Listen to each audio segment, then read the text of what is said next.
안녕하세요, 섭입니다. 가죽공예 하다 보면 칼로 직선으로 자르는 경우들이 꽤나 많습니다. 그런데 나는 직선으로 재단했다고 하지만 나오는 결과물이 직선이 아닌 경우들이 있어요. 물론 여기에 대해서 어려움을 느끼지 않으셨던 분들, 아니면 나는 그런 경우 없는데 라고 하시는 분들은 이 영상을 보지 않으셔도 됩니다. 굳이 안 보셔도 돼요. 제 또 다른 영상들이 워낙에 많기 때문에 그 영상들을 보시는 게 조금 더 낫고요. 여기에 대해서 조금이라도 어려움을 느끼셨던 분들이나 아니면 내가 그런 데 있어서 한 번쯤 그 팁을 들어보고 싶다라고 하시는 분들만 보시면 됩니다. 우선 제가 뭐 가죽이랑 칼이랑 이런 걸 준비는 했는데 뭐 몇 가지 팁을 그냥 제가 생각나는 대로 말씀드릴 거예요. 우선 첫 번째로는 이 칼날 자체가 충분히 날카로워야 됩니다. 네, 칼날이 무디게 되면 내가 직선으로 자르지 못할 확률이 매우 높아져요. 제가 한번 테스트를 해볼게요. 지금 이거는 가죽 2장을 부셨는데 이쪽 안쪽까지는 전체가 붙어 있진 않아요. 가장자리만 붙어 있는데 이 상태로 제가 이 칼로 한번 잘라 볼게요. 한번 소리에 집중해 보세요.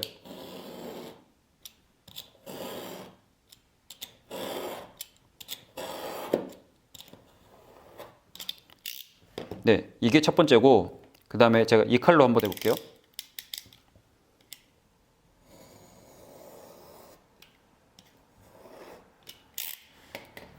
네, 이 소리의 차이가 조금 느껴지시나요? 제가 지금 이 회색 같은 경우는 칼날이 지금 꽤나 무뎌져 있는 상태입니다. 충분히 날카롭지 않은 거죠. 그렇기 때문에 이 첫 번째 제가 잘랐을 때 이게 자르고 가는 느낌이 아니라 내가 긁고 가는 느낌이에요. 충분히 칼날이 날카롭다고 하면 자르면서 지나갈 수 있지만 그렇지 않기 때문에 뭔가 긁으면서 가는 소리가 꽤나 거칠게 들립니다. 그런데 이것 같은 경우는 제가 이 촬영을 하기 직전에 칼날을 끊어서 매우 날카롭게 해놓은 상태였어요. 그렇기 때문에 몇 번 하지 않더라도 이 2장의 두께를 충분히 깔끔히 재단을 할 수가 있었고요. 자른 단면을 보더라도 이 회색으로 되어 있는 제가 날이 충분히 날카롭지 않은 것 같은 경우는 이 단면이 살짝 거친 느낌이 듭니다. 하지만 충분히 날카로운 것 같은 경우는 제가 힘을 많이 들이지 않고 여러 번 자르지 않더라도 이 단면이 충분히 날카롭게 나올 수 있다는 거죠. 그래서 이 첫 번째는 칼날 자체가 충분히 날카로운 상태, 그리고 그것은 소리로도 확인을 할 수가 있고 나의 감각으로도 확인할 수 있다는 겁니다. 이거는 이 커터칼 뿐만이 아니라 이런 구두칼, 저희가 알고 있는 구두칼도 마찬가지고요. 이런 로터리 커터도 마찬가지고 이런 아트 나이프나 그 외의 다른 칼들도 다 동일하다고 보시면 됩니다. 그리고 두 번째, 칼 끝을 세우지 않고 최대한 눕혀서 하시는 게 좋습니다. 제가 이 칼 말고 충분히 날카로운 이 상태로 한번 해볼게요. 이번엔 제가 이걸 잘라볼게요. 이 상태로 한다고 했을 때 가끔 이렇게 하시는 경우들이 있어요. 칼을 이렇게 들어서 재단하시는 경우도 있더라고요. 특히나 이렇게 잡으시는 경우들. 네, 이렇게 잡으면 이게 올라갈 수밖에 없는데 이렇게 세우면 세울수록 내가 이렇게 왔다 갔다 하면서 자를 수도 있는 그럴 확률이 매우 높아집니다. 그렇기 때문에 이 칼은 이렇게 최대한 눕혀서 하시는 거예요. 이렇게 눕혀서, 이렇게 세워서 하시는 게 아니라 이렇게 눕혀서 이렇게 하십니다. 이렇게 하면 조금 더 안정적으로 직선으로 재단을 하실 수가 있어요. 이렇게 세워서 하면 할수록 내가 당길 때 불안하게 당길 수밖에 없습니다.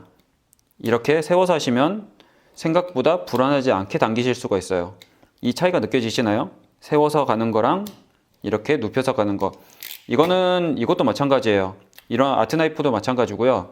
근데 이 구두칼 이런 것 같은 경우는 애당초 얘가 이렇게 눕혀져 있기 때문에 이렇게 생각해 보시면 돼요. 제가 이렇게 세워서 갔을 때랑 이렇게 눕혀서 갔을 때 확실히 이게 조금 더 안정적이죠. 이렇게 세워서 가는 느낌이 아니라. 그리고 이 로터리 커터는 어떤 방향이냐면 이렇게 내가 세워서 밀면서 가는 느낌이 아니라 이렇게 눕혀서 가는 느낌이라고 보시면 조금 더 낫습니다. 어떤 말씀을 드리고 싶은지 아시겠죠? 칼을 세우지 말고 눕혀서 가라는 그런 느낌. 그리고 세 번째는 칼날을 많이 빼지 않고 칼날은 최소한으로만 빼서 쓰시는 겁니다. 이렇게 하시는 경우도 있더라고요.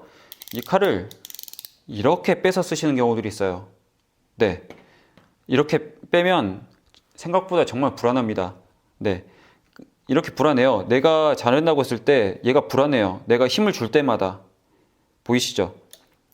내가 재단할 때마다 힘을 주는 거에 따라서 칼날이 왔다 갔다 할 수밖에 없습니다.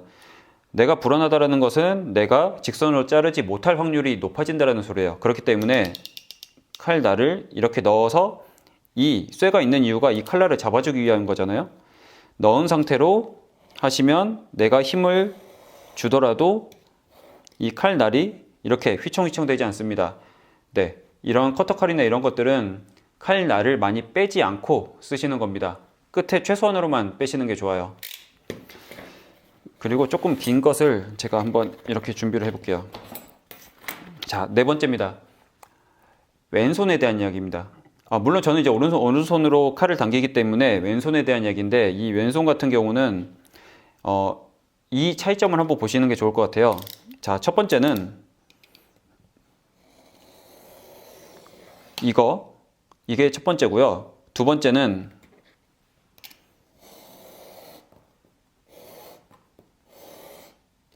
이 차이점을 아시겠나요? 네, 제 왼손이 재단할 때 미리 가 있고 가 있지 않고 그 차이가 있습니다. 그래서 제가 추천드리는 방법은 뭐냐면, 언제나 이렇게 길게 돼 있는 것들, 짧은 것들은 상관없어요. 길게 돼 있는 것들 같은 경우는 내가 한 번에 자르려고 왼손은 그냥 고정해 둔 채로 이렇게 뒤로 쭉 가시는 경우들이 있어요. 그런데 이 가죽이 조금 단단하거나 내가 익숙하면 상관은 없지만, 이 가죽이 무른 가죽이나 아니면 조금 익숙하지 않은 상태에서는 이 자가 이렇게 뒤로 밀려버리거나 내가 왔다 갔다 하면서 직선으로 자르지 못하는 경우들이 있습니다. 그렇기 때문에 이렇게 잡고 재단하고 이 꽂힌 그 상태에서 왼손을 옮겨서 미리 잡고 있는 거죠. 내가 갈 쪽을, 이 자를 미리 잡고 있어야 훨씬 더 안정적으로 칼을 재단하실 수가 있습니다.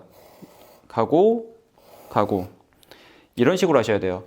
제가 MV로그라고 해가지고 메이킹 브이로그 그런 것들을 올렸을 때도 길게 되어 있는 것들이나 그런 것들을 재단할 때 이런 식으로 재단하는 것들이 가끔 포함되어 있었을 거예요. 그렇기 때문에 저는 긴 거를 재단하더라도 그리 어렵지 않게 했었는데, 특히 이렇게 뭐 60cm 넘어가거나 1m 되는 그런 것들을 재단하실 때는 이런 식으로 나의 왼손, 칼을 들지 않는 손이 미리 가서 자를 잡고 있는 게 훨씬 안정적이고 직선으로 자를 수 있는 확률을 높여줍니다. 그래서 아까 지금 제가 총 4개를 말씀드렸죠. 첫 번째가 칼날 자체를 날카롭게 하는 것, 그리고 두 번째는 칼을 세우지 않고 눕혀서 하는 것, 그리고 세 번째는 칼날을 많이 빼지 않고 최소한으로만 빼서 하는 것, 그리고 네 번째는 왼손에 대한 이야기. 왼손은 내가 칼이 지나갈 자리에 미리 가서 준비를 하고 있는 것이라고 말씀을 드렸습니다. 이 네 가지만 알고 계시더라도 생각보다 수월하게 재단을 하실 수가 있고요. 어찌 보면 필수라고 보시면 돼요. 그리고 이 뒤에 제가 약간 여담처럼 조금 더 추가적으로 말씀드리고 싶은 게 몇 가지가 있는데, 다섯 번째라고 해볼게요. 네, 칼에 힘을 주지 않는 겁니다. 이거 칼 넣어 놓을게요. 칼에 힘을 주지 않는 거예요. 네, 오히려 칼에 힘을 줘서 하다 보면 내가 위험할 수도 있고 내가 왔다 갔다 할 수도 있거든요. 근데 칼에 힘을 주지 않으려면 제가 아까 말씀드렸던 첫 번째, 칼날이 충분히 날카로워야 칼에 힘을 주지 않고도 재단을 할 수가 있습니다. 보통 그런 것들 확인하실 때 뭐가 좋냐면, 이런 식으로 쭉쭉 늘어나는 얇게 피알된 것들을 재단할 때 그것들을 확인하실 수가 있어요. 이런 것들을 재단할 때 많이 이렇게 왔다 갔다 하시는 경우들 있잖아요. 칼날이 충분히 날카롭고 내가 왼손으로 확실히 잡고 있으면 이렇게 부드럽거나 얇고 휘청휘청 되는 가죽을 재단하더라도 충분히 하실 수가 있습니다. 칼에 힘을 주지 않아도 돼요. 이렇게 미리 가 있는 상태에서 칼날이 충분히 날카로우면 직선으로 최대한 깔끔히 재단하실 수가 있어요. 오히려 칼에 힘을 준다는 것은 칼이 잘 들지 않는다는 소리하고 같습니다. 그래서 칼에 힘이 들어가지 않을 정도로, 많은 힘이 들어가지 않을 정도로 칼날이 충분히 날카로우면 내가 천천히 해도 다치지 않고 직선으로 재단을 하실 수가 있어요. 그리고 여기에 대해서 추가적으로 말씀드리고 싶은 것은, 예를 들어서 두꺼운 가죽을 한다고 가정을 해보면 자꾸 한 번에 재단하기 어려운 경우들이 있습니다. 네, 아까 이제 긴 경우도 마찬가지고요. 두께가 있는, 지금 이것도 두께가 거의 한 3T가 넘어갈 거거든요. 3T 정도 될 거예요. 3mm 정도 되는데 칼날이 아무리 날카로워도 한 번에 재단하기 어려운 경우가 있어요. 그런 경우는 이렇게 왼손에 오히려 이제 칼을 든 쪽이 아닌 자를 잡고 있는 쪽에 충분한 힘을 버텨주고 나눠서 자르시는 게 좋습니다. 차라리 여러 번 나눠서 자르시는 게 같은 위치로, 그리고 또 옮겨서 같은 라인을 따라서 여러 번 자르시는 게 조금 더 안정적으로 재단하실 수 있어요. 근데 이렇게 하려면 아까 말씀드렸던 첫 번째 칼날이 충분히 날카롭고 그 다음에 2번, 3번, 4번 말씀드렸던 그 내용들이 기반이 돼야 된다는 거죠. 그리고 추가적으로 천천히 하시는 거. 네, 급하게 하실 필요가 없습니다. 칼날이 충분히 날카로우면 급하게 하실 필요도 없고 천천히 해도 잘 잘려요. 그리고 맨 마지막으로 가죽을 재단하실 때 웬만한 경우는 수직으로 재단하시는 게 좋습니다. 내가 특별한 경우가 아니고서는 거의 수직으로 재단하거든요. 기울이지 않고 수직으로 재단하시는 게 좋습니다. 예를 들어서 제가 이렇게 재단할 일은 없잖아요. 아니면 이렇게 비껴서 재단할 일은 생각보다 그리 많지 않습니다. 그럴 필요가 있을 때만 기울여서 재단하시는 거고요. 내가 이렇게 보고 있는 상태에서 오히려 저는 지금 왼손에 힘을 많이 주고 있는 상태예요. 오른손은 차라리 여러 번 하더라도 이렇게 왼손에 힘을 주고 칼을 들고 있는 이쪽은 칼날이 충분히 날카로운 상태이기 때문에 천천히 여러 번 잘라도 이 단면을 깔끔히 재단하실 수가 있습니다. 그래서 제가 말씀드리고 싶은 내용이 이거예요. 아까 말씀드렸던 그 4가지, 그리고 추가적인 4가지, 총 8가지에 대해서 간단히 말씀을 드렸는데 아무쪼록 이미 잘하고 계신 분들은 그냥 꾸준히 그렇게 잘하시면 되고, 재단에 어려움을 느끼셨던 분들이 조금이나마 도움이 됐으면 좋겠습니다.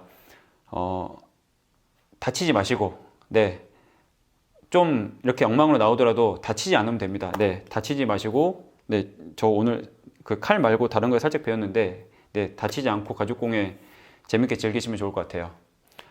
다음에는 다른 영상으로 찾아오겠습니다.